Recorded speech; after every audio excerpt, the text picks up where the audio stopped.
Hello everyone, my name is Jeremy Flowers. I'm the Director of Coordinated Community Response, and here at Cup of Hope we just want to share with the community the work we do at the East Texas Crisis Center and the role we play in supporting survivors of intimate partner violence and sexual assault in the East Texas community, and let you know the staff that are working day in and day out to support survivors and provide them hopefully with a sense of hope. Today, we talk with Allie Mauldin, the Development and Volunteer Coordinator, and she shares a little bit about her journey to the East Texas Crisis Center. Good morning, everyone. Welcome to A Cup of Hope. My name is Jeremy Flowers. I'm the Director of Coordinated Community Response here at the East Texas Crisis Center, and we just kind of want to bring you into our world during your morning drive or while you're getting to work and having your cup of coffee. Today I have with me Allie Mauldin. Hi, Jeremy. Good it's morning. Good to be here. Yeah. Thanks for having me.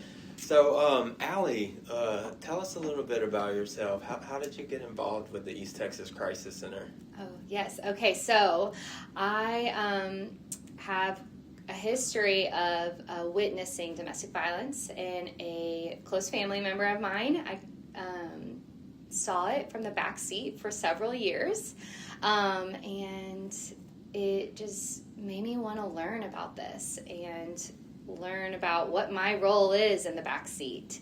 And simultaneously, I was pregnant with my first child, who happened to be a boy, and I just kept thinking to myself, what do I do with this boy to make sure that he is not a problem in the future of domestic violence?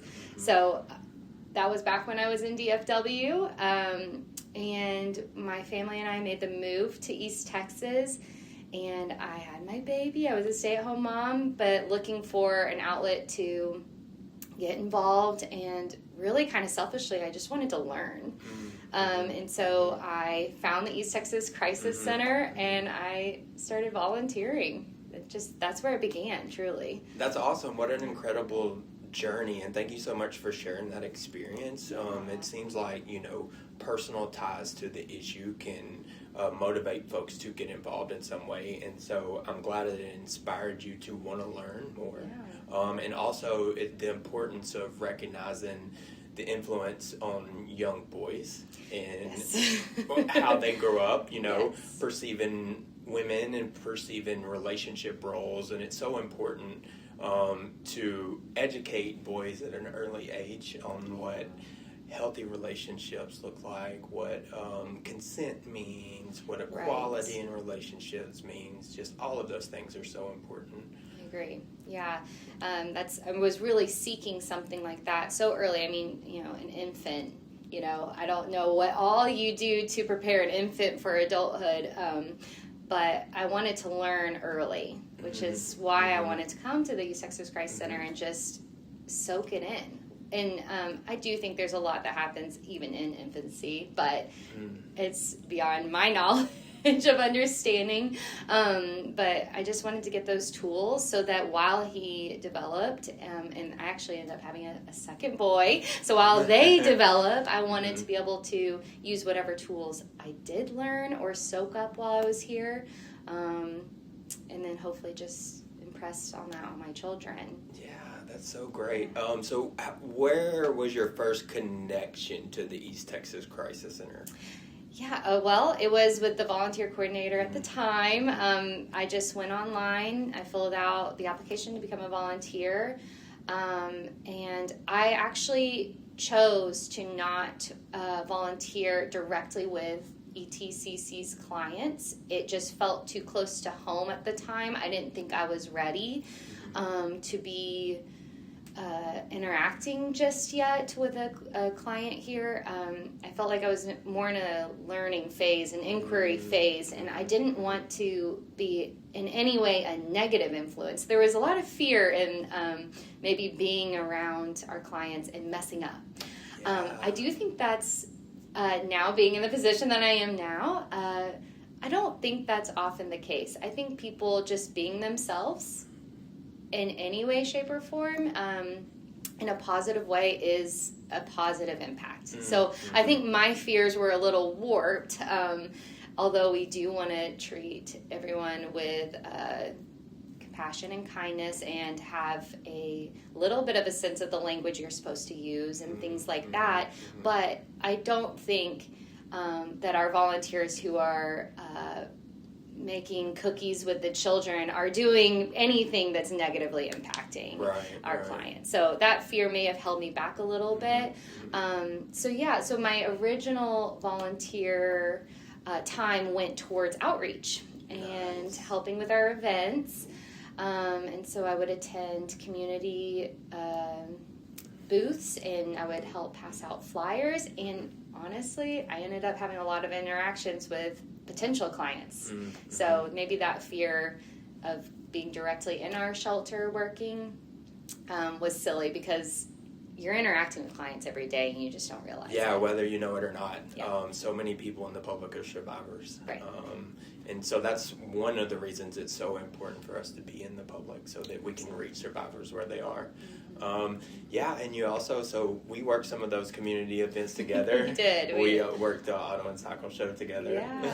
So a lot involved, and you've just grown and developed. And can you share a little bit about what your role is now? So at one of those events, I offered up some of my IT skills that I had been developing at home. I taught myself a little bit how to code, and I became certified in some CRMs. And so the Sex Crisis Center was like, hey, we need this as we're growing and getting bigger and needing a way to sort our information. And so I was pulled on, and it quickly became a full-time role. So my title now is Development and Volunteer Coordinator. So I walk alongside the volunteers, much like I used to be. I make sure that they are trained, they do know the language, and that they're here for the right reasons, of course. But then I also, on the development side, I handle any of the in-kind donations. I share about that with our community. Last fall we were out of diapers, and I just put the bug in a few ears, and people responded. We had a donor bring a U-Haul filled with diapers. So while I just speak our needs, it's just so cool to see how the community just will step up and respond in such a big way.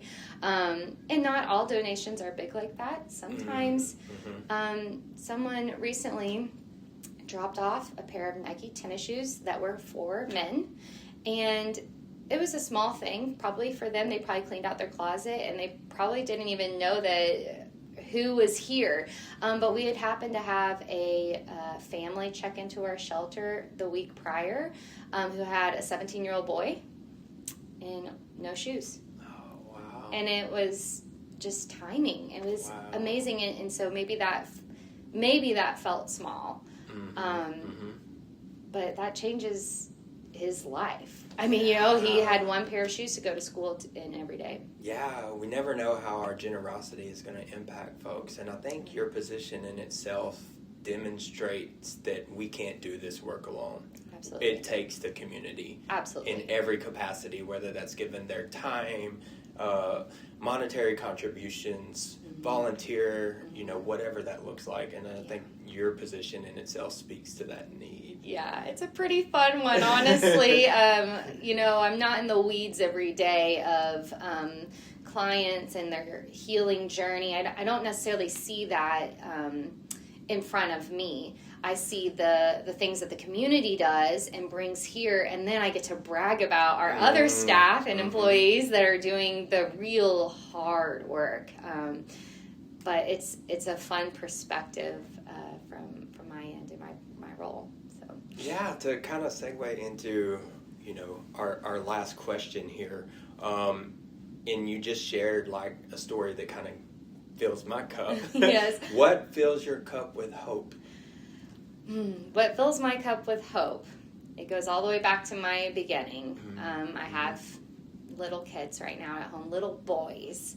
And our CEO, Nicole Henry, she often says that There's some sort of fact out there that is a child that has experienced trauma, but has any interaction or any positive role model that's an adult can alter their trauma course. They can heal directly from just positive role models in their life. And I think just that fact alone fills my cup up, because it's something so simple I can do. I can go out in the community and I can just have any positive role model moment with a child, and it could potentially heal their trauma. Yeah, it's really cool. and that's how we break the cycle, so to speak. Exactly how we break the cycle. So. Yeah, well, thank you so much for your time today. Thank you for being here. Thank you for all of the incredible and amazing work you do to support survivors. Thank you. And yeah, we hope you'll tune in every Tuesday. Let us know in the comments what fills your cup with hope, and also let us know what you would like to hear.